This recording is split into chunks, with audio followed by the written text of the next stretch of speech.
Hello, you guys. Good morning and welcome to Real Talk with Tamra. As you guys come into the room, please do hit the like button. Also, if you have not subscribed to the channel, please do subscribe to the channel. I hope that you guys are doing okay on today. I know that I am. I always express the importance of hitting the like button because the like button helps to keep the video in the algorithm. So make sure you guys please like, share, subscribe, comment, and all of those wonderful things. Okay. You guys, this morning I wanted to talk about the feds must be up on your Gotti's tail. Okay. The feds must be up on his tail because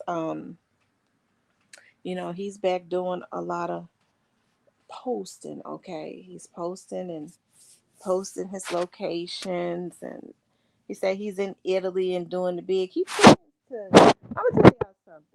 I've watched that man down through the years, okay, especially since he played for the hit on dog.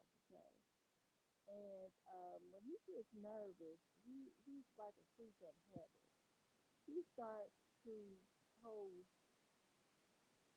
um, quite a bit. Okay, he starts to pose quite a bit. He goes really quiet. He'll go quiet, and then it seems like when there's something going on, okay, because y'all got to be a damn fool if y'all don't think the boys then went and had conversations with him several times. I know y'all do know that, right? When people get to say they don't touch him because he God. Y'all do know that, right? So, anyways, you guys. Okay, so let's listen to what he's saying. Summer continues. Right now we're in Capri. Right now we're in Capri. Right now we're in Capri. Hey, I'm reporting from the bedroom though. The bed, the cage. We only see shit from the top floor. Ain't no other way to view it. You know what I'm saying? Ain't no other fucking way to view it. You know what's so weird about him, and I could be happy for a brother from out of North Memphis that come from nothing.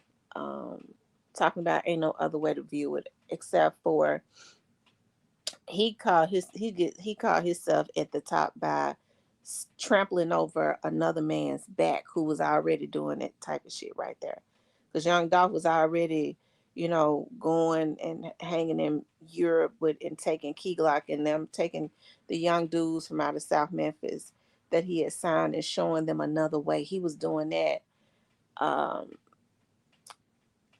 back in what um 2017, 2018. So your Gotti is a little bit late, and so you trample over your way to the top has been by way of taking down another black man. Even when Okay, it's time. is by way of taking down another black man, and as a result of doing that, I think it has been a domino effect where so many people have is not here today because he couldn't control his jealousy, all because he felt like, I guess, the only way to go and stay in these types of hotels was to take out his competition. Okay, and I don't even think Young Dolph looked at Yo Gotti as competition like that, because Yo Gotti and Young Dolph has a different style of rapping. They kind of got a different style of rapping. So, um, anyways, let's keep going. The cage. We only see shit from the top floor. Ain't no other way to view it. You know what I'm saying? Ain't no other fucking way to view it. Even when it's time to soak, it's gonna be from the top. And when it's time to sleep, look at that shit from the top. Look at that shit from the top. So I'm only gonna dream about shit that's at the top. European summer. Okay, so you normally don't really hear Yo Gotti does not post a whole lot, and like I said, whenever he starts posting, he tends to have be nervous. Okay, he's throwing out subliminals at somebody. or he's sending messages, because when he was scared that Straight Drop was gonna talk, he would post, he would put out little posts. We don't need no new friends. If my nigga go to jail, I'm gonna get him back on. Like, he was really afraid. That's how I know that he was a Straight Drop was able to get into some of those rooms with him and Jook and have conversations with Yo Gotti. People don't think that because they want to think he's so strategic, but if he had all that he's bragging about now, he would have been able to hire some real professional hitmen. Okay, he wouldn't have had to go through. They wouldn't have had to go to Orange Mound to get Govan to find him none. Okay, um, so he seems a little nervous. When he starts doing that. And like I said, if y'all don't believe that the folks um, have tracked him down and had conversations with him about this young dog situation, you got to be crazy. That's just it's really wishful thinking. But as I always say, hey, I could be proud of him, but I mean the way that he did it, I feel like it's totally messed up, right? Um, it's so many lives and stuff because of his jealousy, all because he wanted to, hey, he could have did that anyways. Yo Gotti is talented. So I hear people try to rewrite his story for him now. Well, he bought his masters. Yo Gotti is talking about how he getting $100 million partnerships, got $100 million partnership from Interscope. Do y'all think that Interscope is just giving him that money? No, I mean it's like an advance, right? And he has to pay that money back with interest. So that means that when you anything that you borrow that type of money, you gotta have collateral. So he probably don't really own half of the shit that you see. Okay, because until that money is paid back that they advance him, okay, and it's not easy to pay 100 million back. Those artists over there ain't making that. He have to pour a lot of money into Glorilla to make a profit back off of her. Okay, the rest of them is not really doing anything. He ain't doing nothing. Okay, so you know and a lot of this is sad, and it's not. I know folks gonna say, "Well, she hating." I wouldn't give. I don't care what people say. I have to speak the truth. But half of the, I'm sure he doesn't own half of the stuff, right? But when Young Dolph was when people try to rewrite his story, and all of a sudden, he was the first to do this. Now Young Dolph was the first to do it because he was truly independent. Okay, no record company owned him. He went and he did the research, and he was able to not make the same mistakes that Yo Gotti made. I'm not saying it's good or bad. I'm just saying, when Yo Gotti came into the game, most artists were making those types of mistakes by Sharky, record companies, and all of that. And I'm glad Young Doc was able to look into that and kind of get around that. Instead of celebrating him, they hated on him. And what we see now is we see Yo Gotti trying to rewrite his story, knowing damn well that he don't own shit. Okay, that he still owned and getting advancements from those types of company. But I own my masters. I own this. He didn't own them before, not unless he just bought them.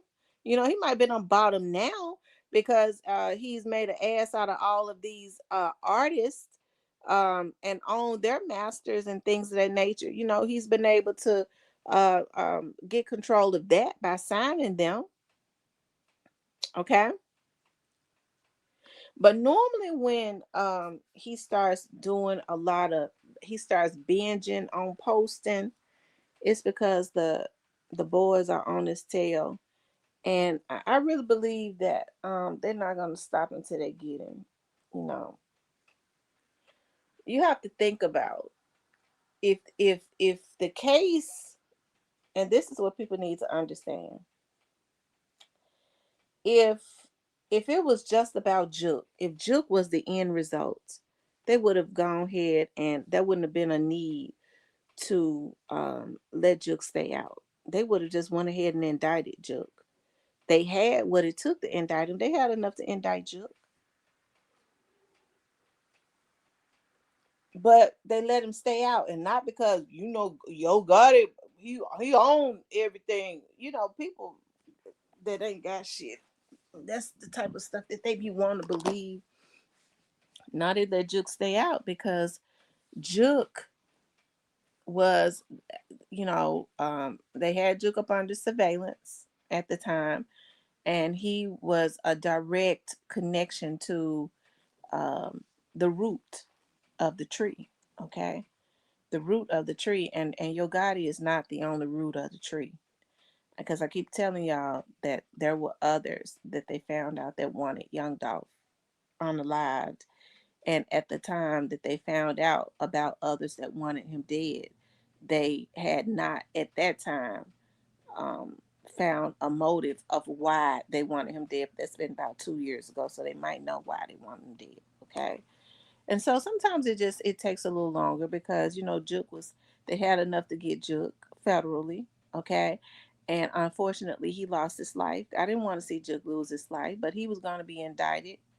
Okay, but it was going to be a package deal. I mean, you leave the person, you leave him out a little while longer because he has at this point direct contact with his brother.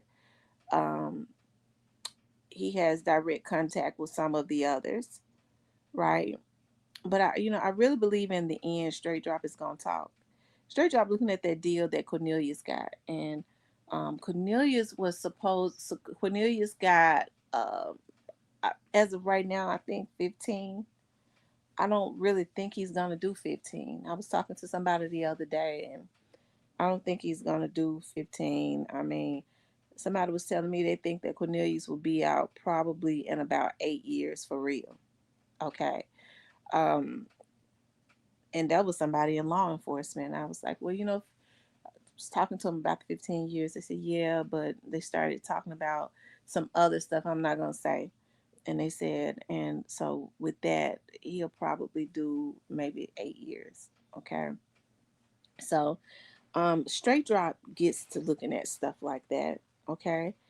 And he's already talked before, right? And in order for Straight Drop to have believed that he was going to be the next big thing on CMG, that means he must have had gotten um, stamped by um, Gotti. Just like Pooh Shiesty and them talked to Gotti, and Gotti told him they was gonna get several millions. Uh, if he'll talk to Pooh Shiesty, he'll talk to Straight Drop. Yo Gotti is the only person that could have told Straight Drop that he was gonna be the next big thing on CMG, right? So I really do believe that he Juke brought him in rooms with, and he could have been in a Quick could have been up in there with him. Okay, who knows? Um, but I think after a while they started trying to cut him out. But in the beginning, yeah, he probably was up in the rooms with him. But Straight Drop can directly connect Gotti. Okay. And I think the boys know that. I believe that the boys know that. And with Cornelius, him looking at Cornelius gonna be out. Straight Drop's having a hard time doing this time. You got a lot of older dudes that don't want their name in this, that's rooting him on. But Straight Drop is not going. You give him another. Somebody was telling me that they believe in another maybe 4 to 5 years he'll break, if not sooner. Okay, and he's gonna be looking at talking about some deals. I think that's why so many people was mad that Cornelius. I'm not talking about like Dolph real fans or his family. I'm talking about the people that was involved in this.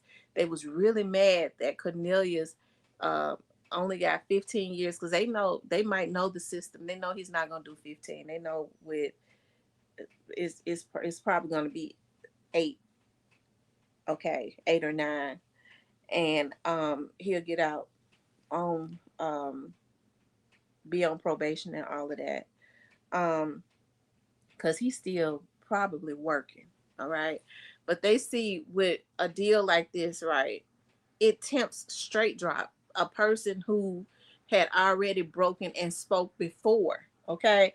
And then decided that he didn't want to say anything, that he was going to get Cornelius to say it. If you go back and look at that trial, Cornelius um, didn't have a lot of vitriol as it relates to straight drop. He had to tell on him because he was in the car with him. I mean, that was he just agreed to tell the whole truth, and straight drop happened to be in that truth, right? He didn't even have no vitriol, but that's because he and straight drop had conversations, and straight drop wanted. He didn't necessarily want him to tell on him, but he definitely wanted him to tell on Quit, Juke, and Gotti. Okay, because what I was told, Cornelius said he told him to sell on Juke and Quit. I was told that it was he said Juke and Gotti, but I think Straight Drop wanted to get out. He felt like and it probably was. He probably did say Juke and Gotti, like he said, because he wanted to get out. I mean, Juke and Quit, because he wanted to get out. He felt like if he got out and he appeared to keep it gangster, Gotti was gonna go ahead and sign him. And he would have, to keep him from talking. He would have went ahead and gave him a deal. Straight Drop so naive, he felt like it was just gonna be gravy. Gotti gonna go ahead and give me this deal because I ain't put his name in it. But I think Gotti knows at some point he feel like he's taking care of Straight Drop's family. Okay. But after a while, Straight Drop's family probably is gonna go incognito. Okay. When he feel that burning sensation to go on and tell, they're gonna look up one day and they're gonna be left that house that Gotti is paying for them in Florida. Y'all think that the feds don't know that? That this man has a house that can trace back to him, that Straight Drop's family is living in? Okay. Why would the killer of Young Dolph, Gotti, be taking care of his mama and them? Why? So you got to be a damn fool. It's wishful thinking to feel like it's over. Okay. Um, and so when he gets to talking, when he gets to do that, he starts posting and binging because he normally don't do that. He's normally wanted to send a message, and he's nervous. He likes to play in the face of the feds when they pay him a visit. Okay, you want to look at me? I'm living good. I ain't worried. This, and this. I'm in Italy. Okay, but when they get a direct hook, okay, because they got a pipeline. When they really get a chance to hook it, okay, tightly, they ain't gonna care where you are. They come to get you, and he know it. They come to get him and them other ones that paid for their hit on Young Dog. Because I don't believe it was just Yo Gotti, okay. And according to the folks, it wasn't. It was more people that wanted him dead, and I keep telling you all that. And if Hernandez Govan was real, okay, he probably gonna get around to saying it too. He's not gonna dispute that because he know it. He's probably gonna get around to telling it one day if they make him mad enough. Okay, because I watch it Quit. They make him mad enough, and they don't be wanting to really do that. Okay, they probably just quietly plotting to kill him because if they say anything, he gonna mess around and tell it all. Okay, but anyways, you guys, um, yeah. So when he get the posting like that, y'all, you know, I wouldn't be surprised if the boys ain't paid him another visit. Okay. But anyways, you guys, I just wanted to talk about that. But I want you guys to please like, share, and subscribe. If you like to support the channel, you could definitely support the channel via Cash App. You all make sure you all get on my praying line. Go to my Facebook page, Real Talk with Tamara, the like page, and I have the number to my Great Awakening prayer line that we do every morning at 7 a.m. from 7 a.m. to 7:15 a.m. So we do 15 minutes of prayer and agreeing and commanding. Okay. I love you guys. Talk to you later.